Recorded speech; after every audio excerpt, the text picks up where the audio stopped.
Vivir el presente significa experimentar y valorar lo que tenemos.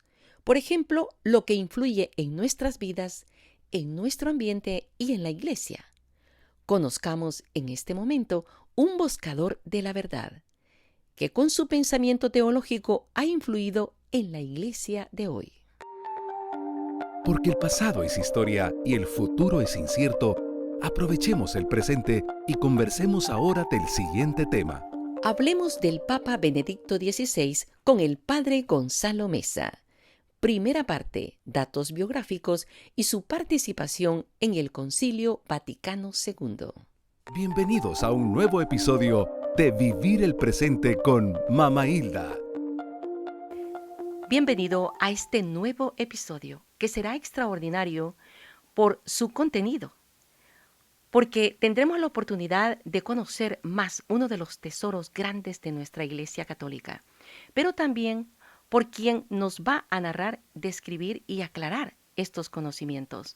Nada menos que un diplomático, periodista, especialista en temas del Vaticano, excelente traductor certificado de 7 idiomas, pero además sacerdote con especialidad en teología.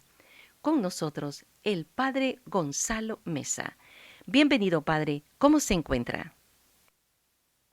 Doña Hilda, es un gusto estar con todos ustedes y con el auditorio que amablemente nos escucha. Un honor.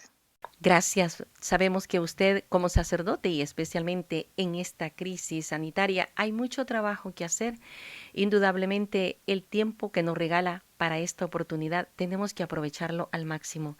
Usted tiene dentro de su conocimiento un rinconcito guardado para uno de nuestros grandes tesoros y es el Papa Benedicto.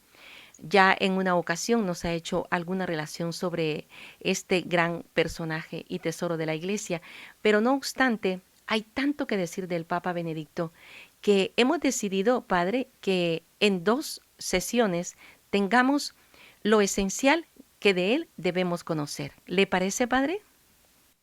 Me parece muy bien. Yo incluso propondría 3 porque es bastante lo que vamos a cubrir. Y Amén. me parece que el tema pues nos da bastante para hablar. Es decir, podríamos dedicarnos a analizar el pensamiento teológico del Papa.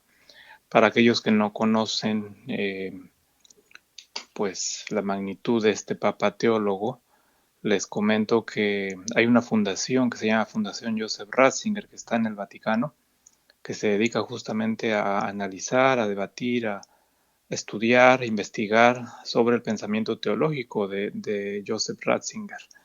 Es una fundación vaticana presidida nada menos que por el padre Federico Lombardi, que pues durante muchos años fue el portavoz de justamente el Papa Benedicto XVI y posteriormente el Papa Francisco. Él es el que preside esta fundación de Joseph Ratzinger. Pero bueno, vamos a comenzar para hablar un poco sobre el tema. El día de hoy quisiera enfocarme solamente en 2 aspectos. La infancia, un poco las influencias que tuvo el Papa Benedicto en su pensamiento teológico y más adelante pues su labor en el Concilio Vaticano II, que fue pues muy importante, ¿no? Perfecto. Haciendo un resumen, pues el Papa Benedicto XVI nació en Markt am Inn, en Baviera, el 16 de abril de 1927. Fue providencial, que fue su bautismo fue en un sábado de gloria. Joseph Ratzinger es el tercero y más joven de los hijos de Joseph Ratzinger, su padre, que era un oficial de policía, y de María Rieger, que era su madre. Fíjense que, como sabemos, pues el Papa Benedicto tuvo dos hermanos. El primero de ellos, que acaba de fallecer recientemente, Georg Ratzinger, un músico extraordinario, y su hermana María Ratzinger, que nació en 1921 y que nunca se casó y por tanto pues fue quien ayudó a administrar la casa de Joseph Ratzinger hasta 1991 cuando ella murió. Fíjense que 2 años después de su nacimiento, en 1929, Su familia se mudó a Timoning y luego en 1932 nuevamente se mudó a Xiaomin y fue ahí en ese lugar donde Joseph Ratzinger vivió su tiempo escolar en la década de los 30. Después del fortalecimiento del nacionalsocialismo, hay que recordar que estos años pues no eran fáciles en Alemania, era el resurgimiento, más bien el surgimiento y resurgimiento del nacionalsocialismo encabezado por Adolf Hitler. Por tanto, pues no eran años nada fáciles.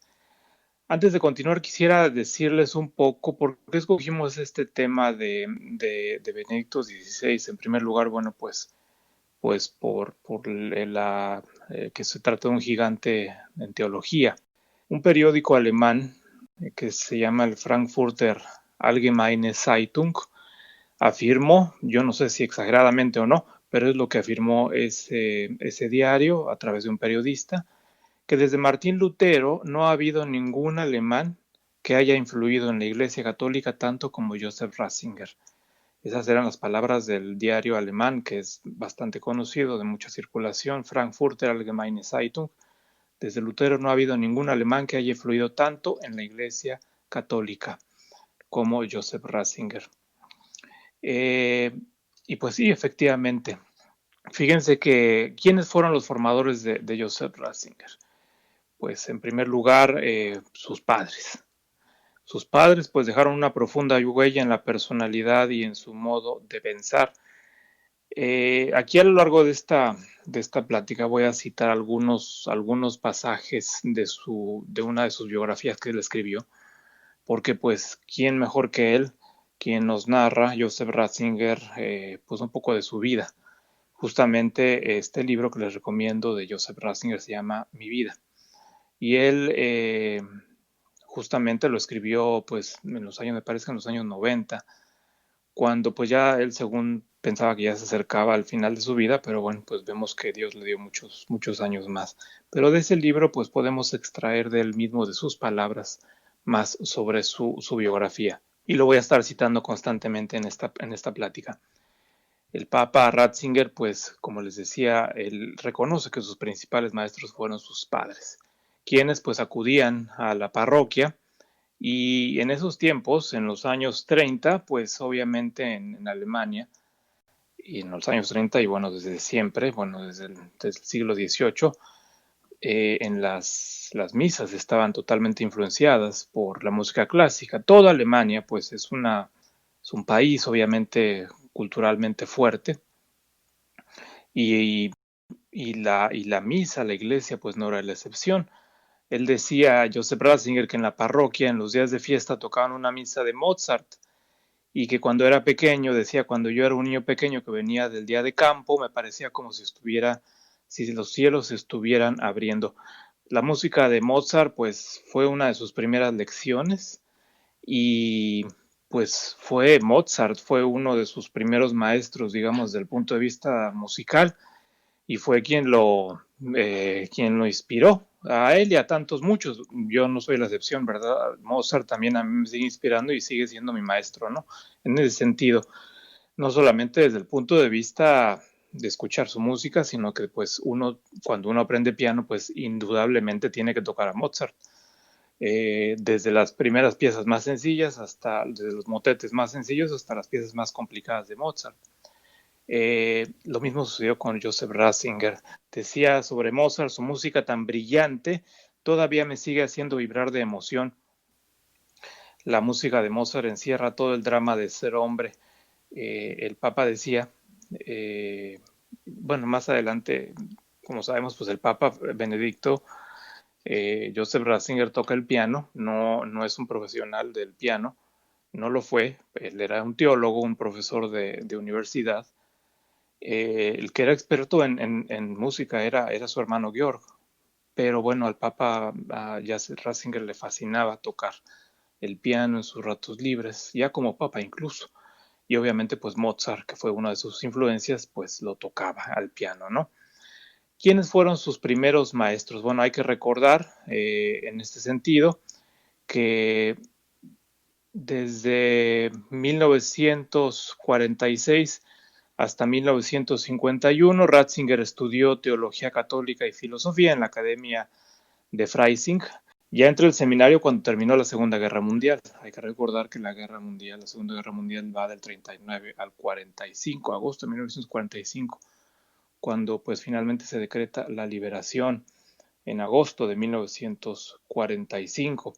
Y bueno, concluye pues esta terrible experiencia. Joseph Ratzinger, lamentablemente, como tantos seminaristas y estudiantes, al ser alemán, pues tuvo que servir en en lo que el gobierno del nacionalsocialismo les imponía, no por gusto, sino porque todos eran obligados, es decir, o ayudaba al gobierno nazi o los mataban, es decir, no había de otra. Y en este caso, pues tanto seminaristas como todos los jóvenes eran enrolados en las juventudes hitlerianas para, pues para los fines del nacionalsocialismo.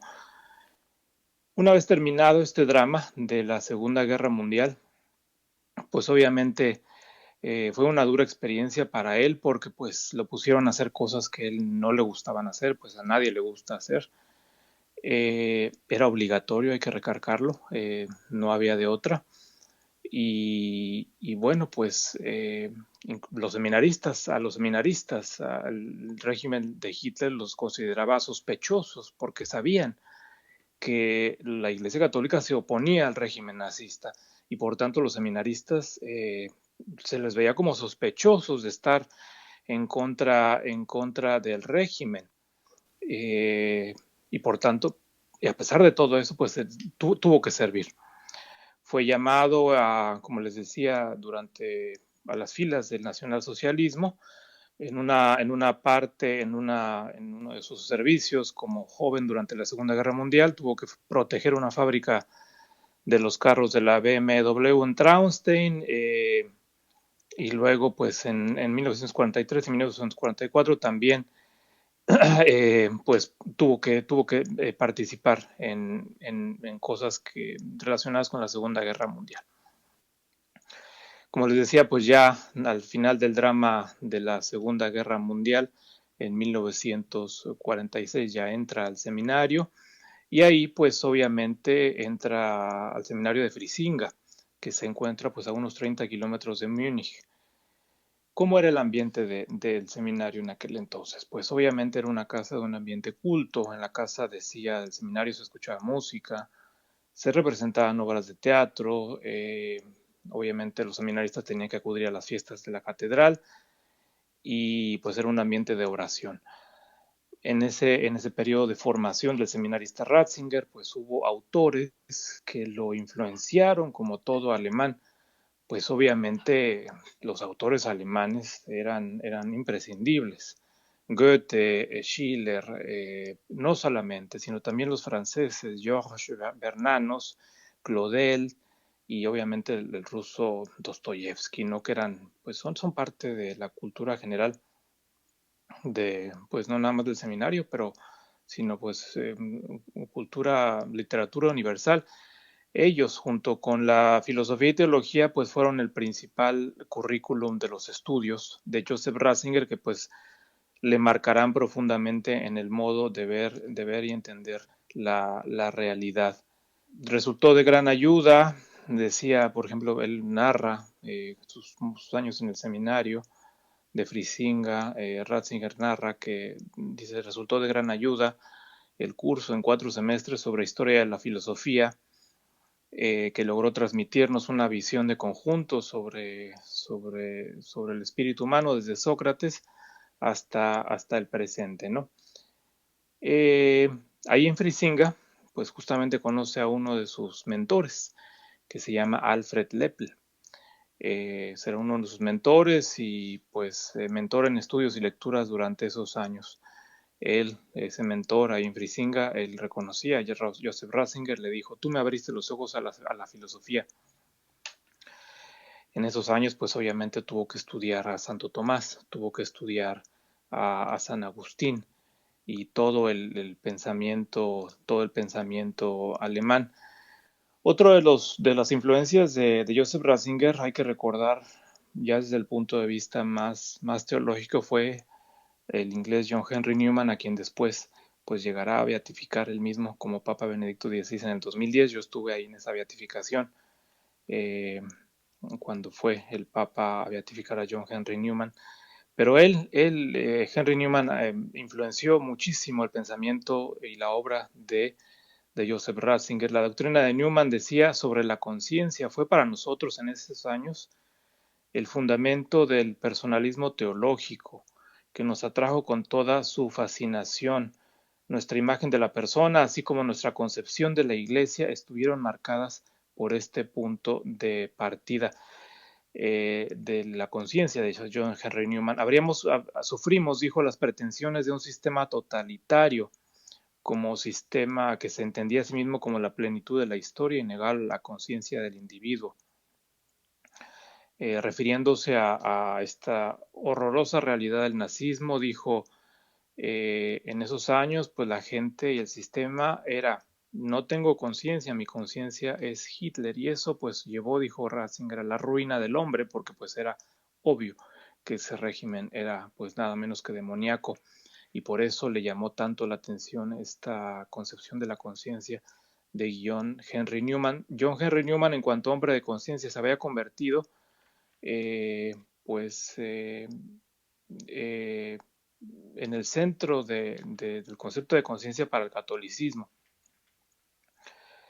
Como es bien sabido, otra de las influencias de Joseph Ratzinger, y aquí es muy importante que estemos entendiendo bien cuáles son los principales maestros que influenciaron su obra, porque después, si no, no vamos a entender más adelante cómo es que funciona la obra de Joseph Ratzinger. Otra de sus influencias fue pues nada menos que Romano Guardini. Fue la liturgia, pues era uno de los temas importantes que el Papa Benedicto, y luego, bueno, antes, y Joseph Ratzinger va a manejar. Una de mis primeras lecturas, recordaba Ratzinger, después de comenzar los estudios de teología a principios del 46, fue la obra clave de Romano Guardini, que se llama El espíritu de la liturgia.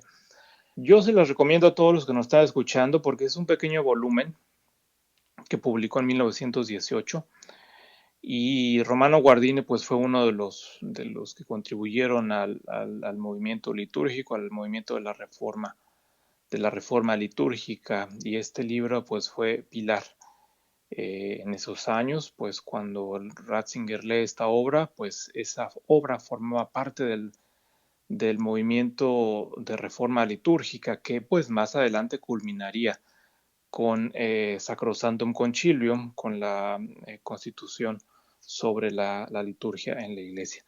Pero, como les digo, pues el Concilio Vaticano II, el Sacrosanctum Concilium, pues no llegó de repente, se gestó ya desde antes, desde finales del siglo XIX, y se fue gestando. Y uno de sus autores es pues justamente Romano Guardini, y es El espíritu de la liturgia, que pues era lectura fundamental, y lo fue para Joseph Ratzinger. Él decía de Romano Guardini que Guardini pues confluían en él, en el autor y en la obra, del espíritu de la liturgia, el interés por el arte y el pensamiento teológico. Él reconocía que Guardini pues no elaboró un pensamiento sistemático, sino que fue analizando los diferentes problemas de la actualidad relacionados con la liturgia: libertad, obediencia, oración, liturgia, mundo moderno, verdad y razón. Guardini pues es uno de los primeros que valoraba pues obviamente la reforma litúrgica.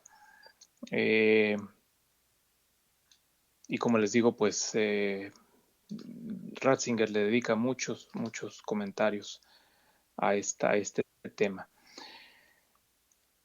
Obviamente, pues Agustín de Hipona. Antes de pasar a Agustín de Hipona, quiero resaltar algo muy importante. Quienes se dedican a analizar la obra de Ratzinger, pues no van a encontrar ahí un sistema propio, es decir, no van a encontrar un sistema metodológico, nuevas teorías teológicas, y él mismo lo reconoce.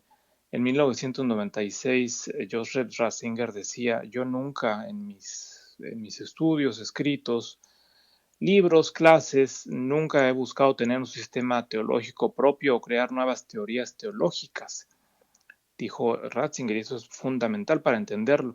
Lo específico de mi trabajo teológico, pues es que me gusta pensar con la fe de la Iglesia, me gusta pensar con la fe de la Iglesia y me gusta pensar con los grandes pensadores de la fe, porque dice, yo no podría hacer teología puramente filosófica. Para mí, lo primero de todo, el punto de partida es el Verbo encarnado, creer en la palabra de Dios y ponerse, empeñarse en conocerla a fondo, ahondar en la palabra de Dios, ahondar en el Verbo divino, para después reflexionar junto a los grandes maestros de la fe.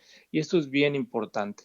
¿Por qué? Porque, como les digo, pues no vamos a encontrar en Ratzinger una nueva teoría teológica, sino vamos a encontrar eso que él mismo señala.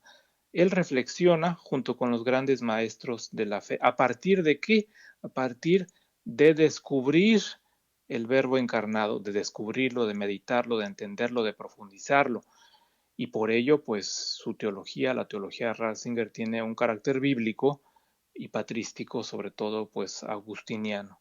Él no crea nuevos métodos, sino que él reflexiona sobre el Verbo encarnado junto con los grandes maestros, y uno de ellos justamente pues fue Agustín de Hipona.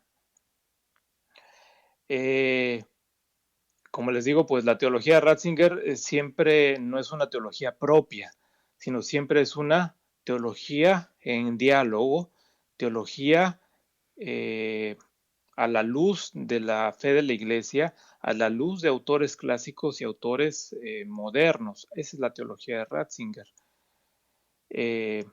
Y obviamente, pues los tres grandes maestros para este trabajo fueron Agustín, Santo Tomás y Buenaventura.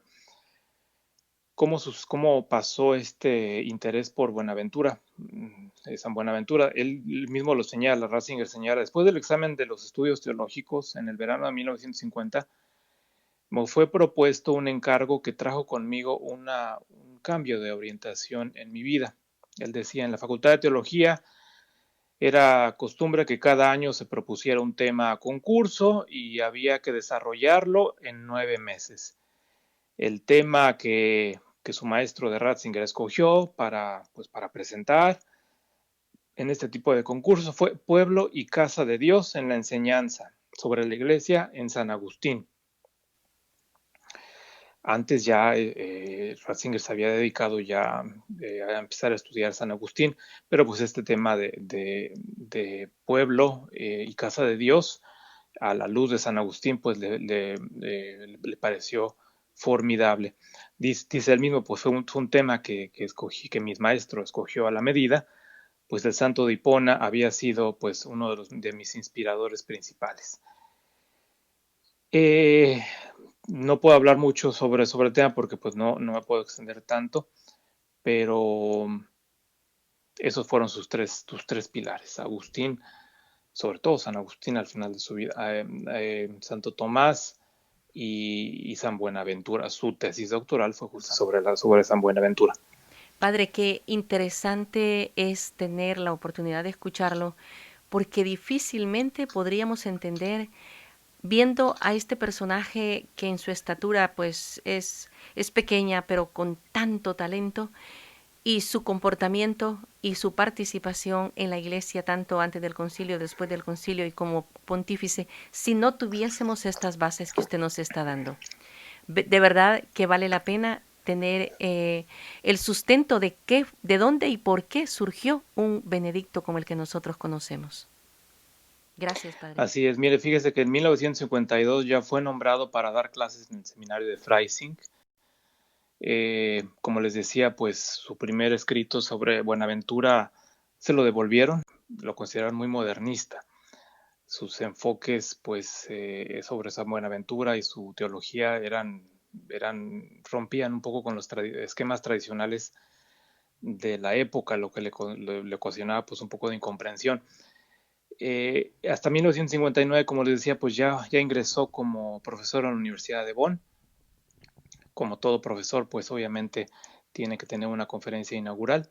y pues su conferencia inaugural fue sobre el tema del Dios de la fe y el Dios de la filosofía.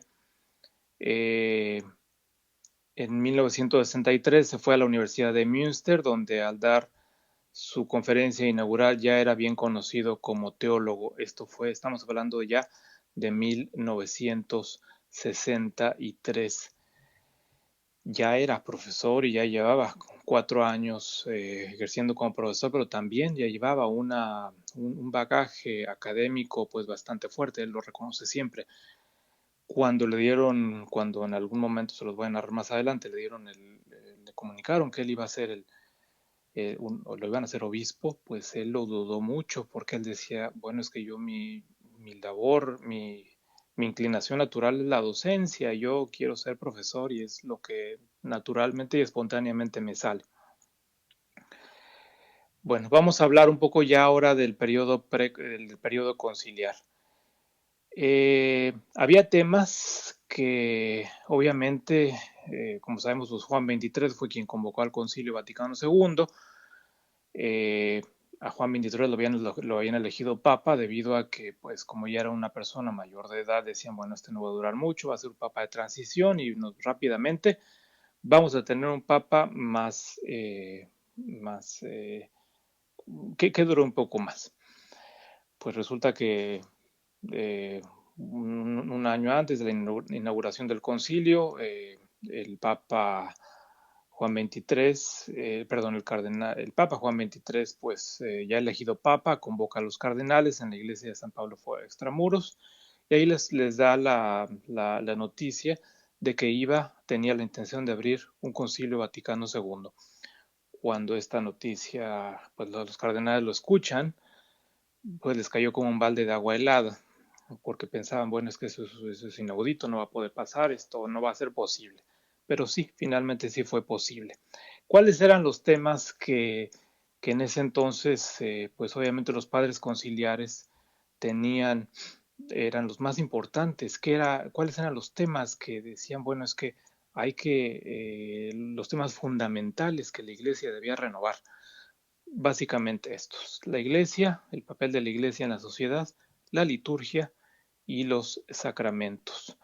Eh, Esas eran las premisas del Concilio Vaticano II. En primer lugar, como les decía, pues, ¿por qué la liturgia? Porque pues ya había corrientes teológicas como el movimiento litúrgico, que se gestó, como les decía, desde el siglo XIX, a finales del siglo XIX, y del cual pues Romano Guardini fue uno de sus autores. Había más autores del movimiento de reforma litúrgica, Prosper Garanger, por ejemplo, es uno de ellos, ¿no? Pero la liturgia era imprescindible para abrir el Concilio Vaticano II. Otro movimiento que también nos hablaba de que había que actualizar y que había que poner a la iglesia al día era el movimiento bíblico y ecuménico. Movimiento ecuménico, pues justamente para tratar de seguir impulsando el diálogo con las otras denominaciones cristianas. Y esos eran principalmente, y obviamente, el movimiento bíblico. Si estamos diciendo que el Verbo encarnado era la parte fundamental del pensamiento de Ratzinger, pues en ese entonces la Biblia para los católicos era bastante desconocida. Recordemos, antes del Concilio Vaticano II, no es que no estuviera accesible, sino que simplemente era de difícil acceso, no lo tenemos como ahora. Por tanto, esos tres temas pues influyeron mucho para determinar los temas que el concilio y la dirección que el Concilio Vaticano II iba a tomar: movimiento litúrgico, movimiento bíblico y movimiento ecuménico. Y pues obviamente estos movimientos, que obviamente dieron paso al Concilio Vaticano II, pues hizo que se desencadenaran pues este evento, uno de los eventos eclesiales más importantes de la historia. ¿Cómo llega Joseph Ratzinger a participar en el concilio Vaticano II? Bueno, habíamos dicho que ya Ratzinger era profesor de teología en Bonn. Cuando lo asignan como profesor de teología en Bonn, ya tenía 35 años. Y resulta que entre sus conferencias, pues obviamente un doctor en teología lo que hace es dar clases, escribir libros, dirigir tesis. dictar conferencias, que es la labor que Ratzinger hacía.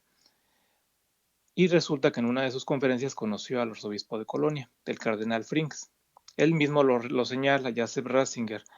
Entre el arzobispo de Colonia, el cardenal Frings y yo surgió de inmediato un trato cordial y sereno. El cardenal Frings resulta que fue a escuchar una conferencia sobre la teología del concilio que Joseph Ratzinger había pronunciado en la Academia Católica de Bensberg. Y después de esa conferencia que dio y que el cardenal Frings de Colonia lo escuchó, quiso entrevistar a este joven talento, pues tenía 35 años y ya estaba dando clases, ¿no? Y de ahí tuvieron una larga conversación y a partir de esa conversación pues comenzó una colaboración estrecha que se prolongaría pues durante muchos años. Joseph Frings, como muchos en la Iglesia Católica, incluido el Papa Pío XII, se había opuesto de modo vigoroso al régimen nacional socialista. Y Joseph Frings, que fue cardenal, como les decía, arzobispo de Colonia, cardenal, pues fue elevado a cardenal por Pío XII. Y bueno, pues de esa manera pues es como Joseph Ratzinger comenzó a participar en en el Concilio Vaticano II. Él era profesor de teología y él participó en el Concilio Vaticano II como colaborador del cardenal arzobispo de Colonia. ¿Cuál fue el texto que tanto le llamó la atención al cardenal? Tanto que pues lo entrevistó a este joven profesor universitario, Joseph Ratzinger. Pues se trató nada menos que de un artículo llamado Teología del Concilio, que el cual escribió Ratzinger en vísperas del Concilio Vaticano II. Y ahí en ese texto ya Ratzinger señala su punto de vista de lo que debería de ser el Concilio Vaticano II. Por eso justamente lo llama, porque él sabía, el cardenal de Colonia sabía que él le iba a ayudar mucho, obviamente, pues el cardenal era el cardenal no era teólogo, era biblista, pero no era un profesor universitario. Y en esta conferencia que dio Joseph Ratzinger sobre lo que tenía que ser un concilio, pues le llamó tanto la atención. ¿Qué es lo que decía? Ya Ratzinger decía, el concilio no es un parlamento. Los obispos no son diputados con un poder y un mandato que les viene dado del pueblo. Los obispos, decía Ratzinger en este escrito, los obispos no representan al pueblo sino a Cristo. Y es de Cristo de quienes los obispos reciben la consagración y la misión. Por ello, cuando se trata de lo más propio de la Iglesia, que es mantener la palabra recibida de Dios, los obispos no hablan tampoco en lugar o por mandato del pueblo, sino hablan en lugar y por mandato de Jesucristo. Estos fueron pues parte de los textos de la conferencia que tanto llamó la atención al obispo de Colonia, ¿no? Pues justamente pues para llamar a Joseph Ratzinger a ser uno de sus más estrechos colaboradores. Bueno, pues obviamente comienza a participar como colaborador del cardenal de Colonia cuando se inaugura el Concilio Vaticano II en 1962, y uno de los temas que más le llaman la atención a Joseph Ratzinger en el concilio, pues obviamente fue la liturgia. Él señala, pues, y no les voy a narrar aquí, bueno, cómo funcionó toda la parte de su participación en el concilio. Primero, como les decía, pues fue el colaborador del cardenal de Colonia y más adelante, pues fue nombrado como perito del concilio. Fíjense que el 3 de junio de 1963 efectivamente pues fallecía Juan XXIII y pocos días después vendría la elección de Giovanni Battista Montini, que es Pablo VI. Según su biógrafo, pues como sabemos, pues Pablo VI estaba más interesado en la parte pastoral, pero él decide continuar el concilio convocado por su predecesor, y pues dedicarle mucho tiempo y muchas horas de su energía, ¿no? Eh, en 1963, profesor Ratzinger ya había recibido la oferta de la cátedra de teología dogmática en la Universidad de Münster y pues a partir de ese momento, en 1963, Ratzinger es profesor y también perito en el Concilio Vaticano II a partir de 1963, cuando pues ya constituye el segundo periodo del concilio, ¿no? A finales de este año, del 63, pues había quedado claro que este concilio Vaticano II pues no iba a ser breve y que se trataba también de un momento de renovación. El concilio se alargaba y los gastos pues obviamente iban en aumento, ¿no? Pues muchas personas se tenían que alojar en Roma, se publicaban millones de páginas, esquemas, textos, traducciones, eh, y en 1964 pues comenzaba el tercer periodo de sesiones. Hay que recordar, les comento amigos, doña Hilda, que Sí, pues un concilio no es de que se vayan a sentar los obispos y cardenales y que inmediatamente van a tener, en un mes va a salir el concilio, un los concilio, ¿no? resultados, sí. A lo, a lo largo de la historia, los concilios pues han tardado mucho tiempo, ¿no? Han tardado desde 3 años, como sucedió en el último Concilio Vaticano II, hasta décadas, porque no es algo, es decir, es un proceso muy complicado. No se trata de llegar y votar como votan en un parlamento, como lo decía Ratzinger, Exacto. se trata de ir y de ver lo que el Espíritu Santo le está dando para la iglesia en temas fundamentales, ¿no? Y por tanto, pues implica muchísimo trabajo de la elaboración de textos, escuchar diferentes sesiones, dividir por temas. Es un trabajo titánico. Además de tener esa función ya como perito en el tiempo del tercer periodo del concilio, ¿qué otra función o cargo tenía en ese momento Ratzinger? Hasta 1963 él era profesor y era perito, obviamente, ¿no? El cuarto periodo conciliar, que es finalmente cuando se cierra, se inaugura en septiembre de 1965. Y en esa época Pablo VI publica la encíclica Mysterium Fidei, en la que habla sobre la importancia de la Eucaristía, una encíclica muy interesante, que habla pues principalmente, por ejemplo, del término de transubstanciación.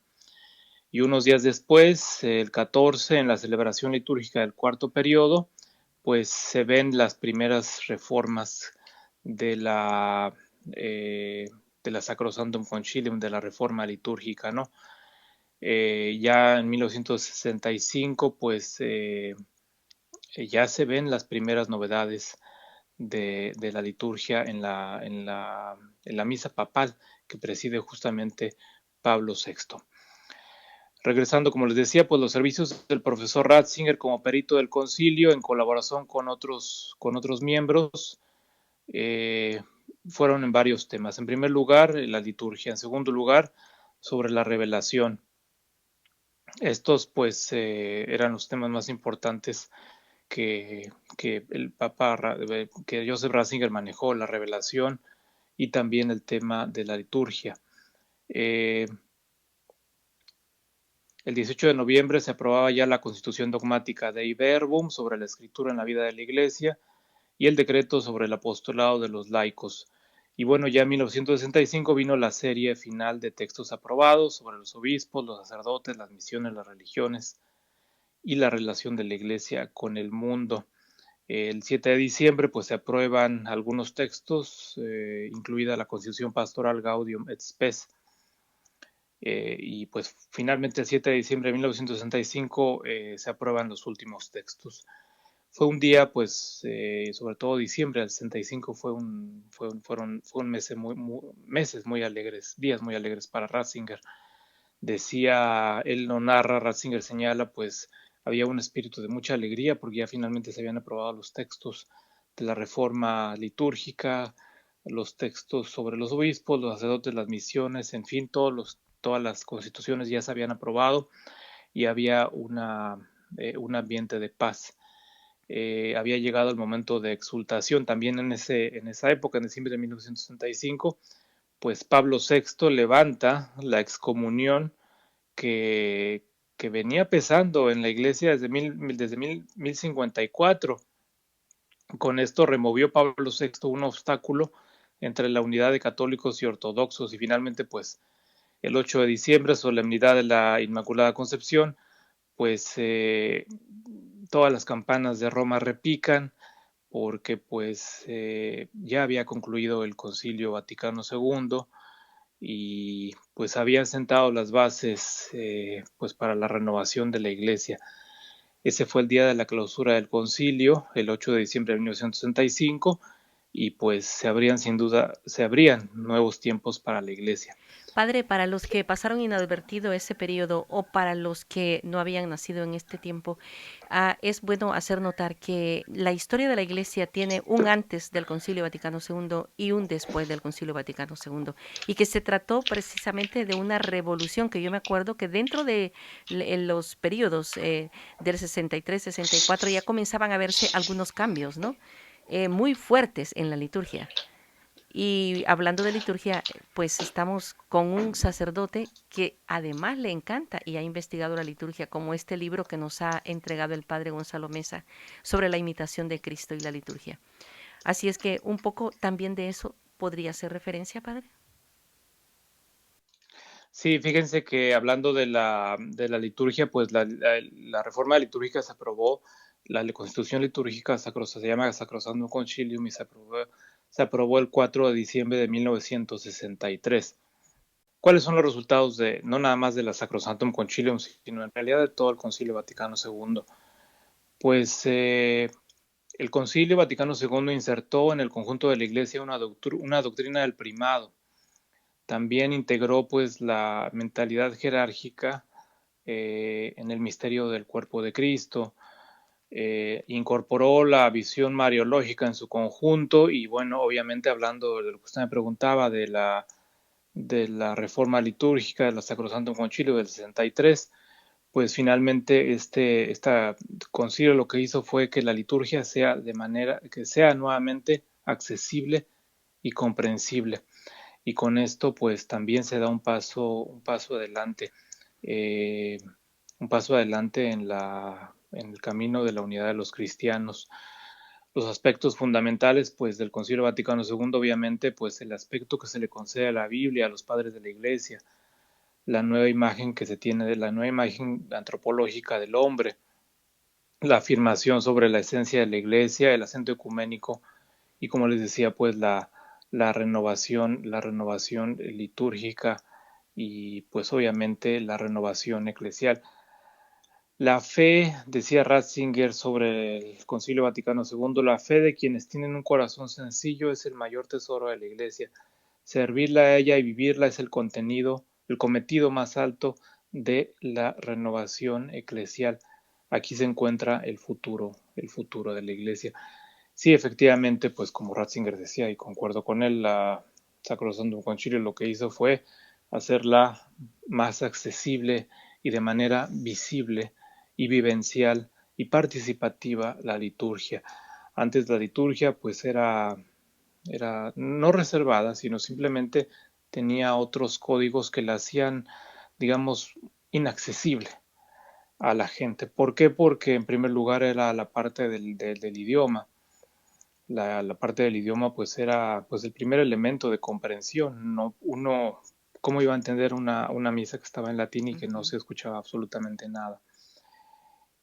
Al adoptar la lengua vernácula, sin dejar de lado el latín, quiero subrayarlo, pues lo que hizo el concilio, hacerla accesible, de tal manera que las personas que pudieran estar presentes en la misa vivieran ese momento, vivieran el misterio de la fe, vivieran ese misterio que es justamente cuando los cielos se abren y el misterio, que pudieran vivir con todo su ser, cuerpo y alma, el misterio del sacrificio de Cristo, que es la Sagrada Eucaristía, la Santa Misa, ¿no?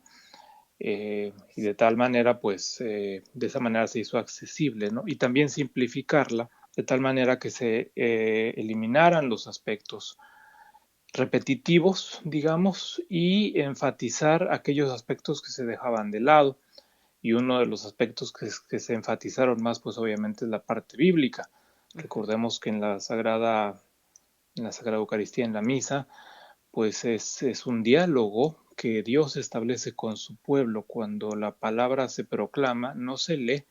En la Santa Misa la palabra se proclama, que es Dios quien habla a su pueblo, y el pueblo tiene el deber de recibir esa palabra de Dios que se proclama en el ambón, recibirla y no nada más recibirla, sino meditarla e interactuar con esa palabra, que es una palabra viva. Todo este misterio vivo, porque la misa es un misterio vivo, la Sagrada Liturgia es un misterio vivo, se tiene que vivir, pero parte fundamental es hacerla accesible. ¿Cómo uno la va a hacer accesible cuando uno no escucha nada? Exacto, no Porque pues entiende. Sí, en la misa tridentina pues no había manera, porque pues el sacerdote hablaba muchas de las partes en voz baja. Y la otro aspecto pues era que pues efectivamente nuestras abuelas no eran filólogas latinas, ¿no? como pueblo, para nosotros ese tuvo un gran significado y un gran cambio. Y gloria a Dios después de este concilio. Padre, qué interesante, sustancioso, y no quisiéramos terminar con la participación de Ratzinger en esta parte del concilio, pero ha sido elemental que usted nos lo describa, dando la dimensión que esto merece. Sí, antes de concluir quisiera resaltar algo importante. Cuando concluyó su labor como perito del concilio, pues obviamente ya Ratzinger regresa todo feliz de que ya se había aprobado el texto del concilio, de que finalmente se había puesto el Verbo encarnado en el centro de la iglesia, que se habían abierto las ventanas al movimiento bíblico y se había dado cabida, se había canalizado de la mejor manera el movimiento bíblico y litúrgico que se viene gestando desde décadas atrás. El Papa estaba feliz y él obviamente pues tenía la intención de regresar a dar clases a Alemania. Pero resulta que un día le habla el nuncio en Alemania, el nuncio de Mestre, y pues le habló por teléfono y él pensó que le iba a charlar sobre los resultados del concilio, en fin, pero el nuncio le dejó a Ratzinger una carta en la mano, una carta que el nuncio le dijo: usted la tiene que leer y pensársela bien. Y la carta contenía nada menos que su nombramiento como arzobispo de Múnich y Frisinga. Esto lo tengo que decir porque es fundamental para entender a Ratzinger. Si no entendemos esto, no lo vamos a poder entender más adelante. Él dice, él tomó esa carta y se la fue con su confesor, porque lo tenía que consultar. Decía, él fue para mí una decisión terriblemente difícil. Decía, hablé con el profesor Auer, que conocía mis límites, hablé con mi confesor y yo esperaba que ellos me dijeran que no, que yo continuara como profesor. Pero para gran sorpresa, ambos le dijeron, sin pensarlo, usted debe aceptar. Y así que después de haber expuesto todas sus dudas al nuncio, escribió en un papel, en el papel del hotel donde se alojaba, que expresaba su consentimiento y aceptaba su nombramiento como arzobispo de München. Aquí empezaba pues obviamente una nueva etapa para él. ¿Por qué? Porque pues él lo decía, yo tenía poca experiencia como pastor, en realidad nunca fue pastor. Antes de ser arzobispo de Alemania, él toda su vida se dedicó a la docencia y escogió como lema episcopal colaborador de la verdad.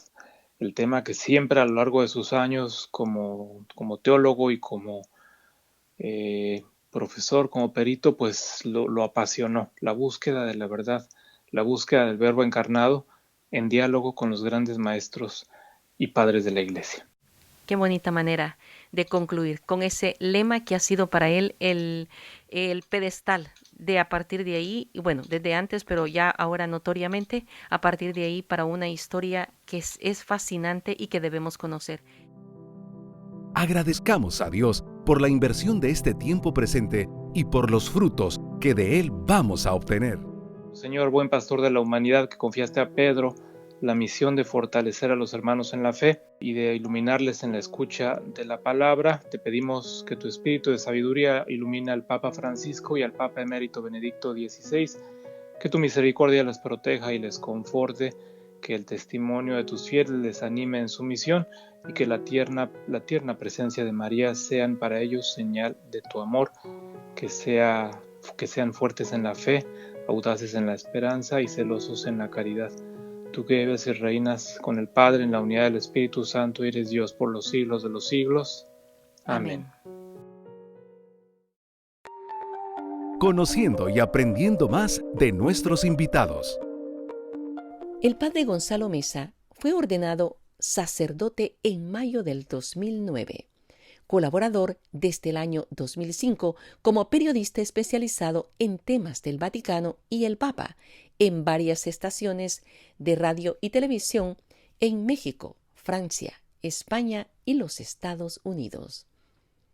Con esa función ha viajado varias veces en el avión papal en diferentes viajes apostólicos. El padre Mesa obtuvo el posgrado en liturgia en la Universidad de la Santa Cruz en Roma. El libro del padre Gonzalo Mesa, La imitación de Cristo en la liturgia, se puede adquirir en Amazon poniendo en el espacio de búsqueda Gonzalo Mesa. Para encontrarlo en las redes sociales, hágalo como Padre Gonzalo Mesa y en Twitter en su aspecto periodístico, sobre todo como Fr. Gonzalo Mesa, Fray Gonzalo Mesa. Te invitamos a nuestro siguiente episodio, del cual juntos podemos aprender. Preguntas, comentarios o sugerencias al correo vivirelpresente@mamahilda.com.